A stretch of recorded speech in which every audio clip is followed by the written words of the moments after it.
So you may have seen a few videos on YouTube recently saying this is how Trump is changing your credit score. Now, whether Trump himself is responsible for all these changes is highly debatable, but the Trump administration is certainly a factor in how several of these rule changes are going to play out, especially because they seem intent on dismantling the Consumer Finance Protection Bureau, or CFPB. But anyway, in this video, I want to go through the 3 major changes that all these videos about Trump and credit scores are talking about in an easy to understand way. Hey credit warriors, welcome to the show. My name is Ben Hedges. On this channel, I cover all things credit and personal finance to help you get the most out of your money. If you like the sound of that, please do subscribe to the channel. But otherwise, let's get into it. So the first major change to how credit scores work in 2025 is buy now, pay later loans to report to credit reports. Now, FICO have announced that they will be including in their credit scoring models buy now, pay later accounts like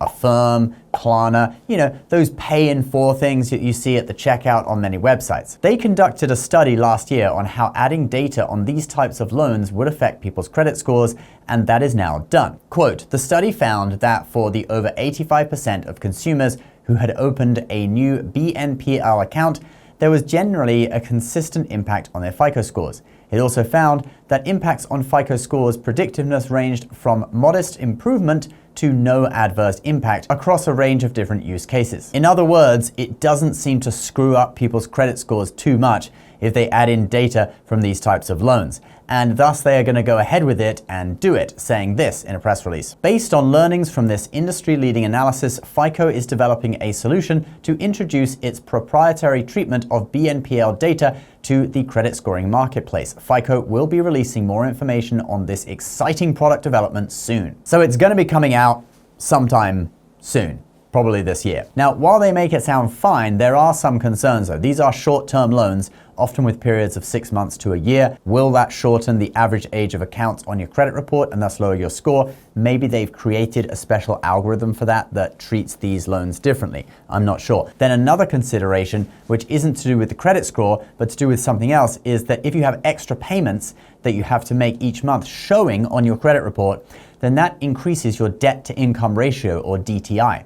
Now, this could affect you if you are trying to buy a house with a mortgage or buy a car with a car loan, since if more debt payments are showing up on your report versus your income, then that is less money left over from your income that could be used to pay your mortgage. And mortgages have maximum debt to income ratios that they're willing to approve, okay? So let's say it's 30%. Well, if you get a couple of extra percentage points of debt from a, buy pay in 4 or buy now, pay later loan, then that's going to reduce the amount of, money you have to play with for your mortgage. So it could be a negative for consumers. In the past, these loans were like kind of secret debts, similar to how you could have a balance on a business credit card and it wouldn't show on your personal credit report. But as of this year, that will apparently be no more because Affirm, etc. will be showing up on credit reports sometime this year. The flip side though is that if you are someone with a thin credit file, then having these extra accounts show up and making the payments on time, having that report,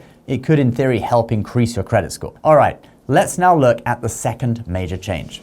Medical bills to be removed from credit reports. All right, so for this one, the CFPB finalized a rule back in January to remove medical bills from credit reports. Here is what they say. Today, the Consumer Finance Protection Bureau, or CFPB, finalized a rule that will remove an estimated $49 billion in medical bills from the credit reports of about 15 million Americans. The CFPB's action will ban the inclusion of medical bills on credit reports used by lenders and prohibit lenders from using medical information in their lending decisions. So the idea of this is that, hey, you got sick, you have debts, but it's not really your fault, so it shouldn't really be held against you. Just because you didn't pay your $50,000 medical bill for that emergency surgery you needed doesn't mean you won't pay your mortgage each month. Now, this rule was actually made before Trump came into office, so I don't know why all these videos are saying Trump is changing your credit score. And the rule will go into effect 60 days after it was published in the Federal Register, and it seems the date for that is going to be March 17th. So that is when you should see medical debt coming off credit reports. Now, the Trump administration has been cutting a lot of the CFPB's functions, but since this rule is already on the books, in theory, it should go into effect. But there are already at least 2 lawsuits protesting against this new rule. So see what happens on March 17th. All right, now for our final major change. Mortgage lenders switching to VantageScore 4.0 and FICO 10T. All right, so this has also been in the works for a while, so I'm not sure what the Trump administration has to do with this one either.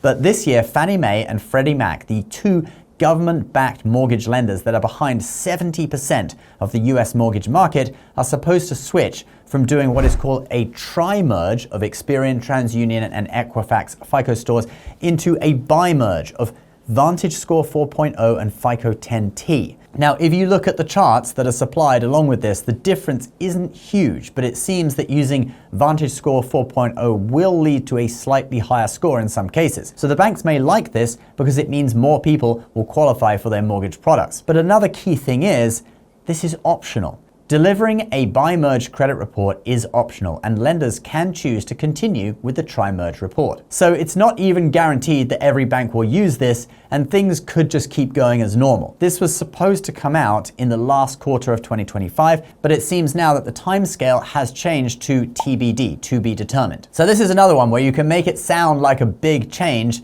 but it's potentially a nothing burger and will perhaps be mildly beneficial if it does happen, since a few more people may get approved for mortgages. In my opinion, the biggest of these is the medical debt thing, okay? That could really help a lot of people if it goes through, and it's also the only one that has a definite date when it is supposed to be happening. Again, March 17th. We'll give you an update on that later this month. All right, guys, that is the video for today. If you like what we do, please subscribe to the channel, and we'll see you in the next one. Bye-bye.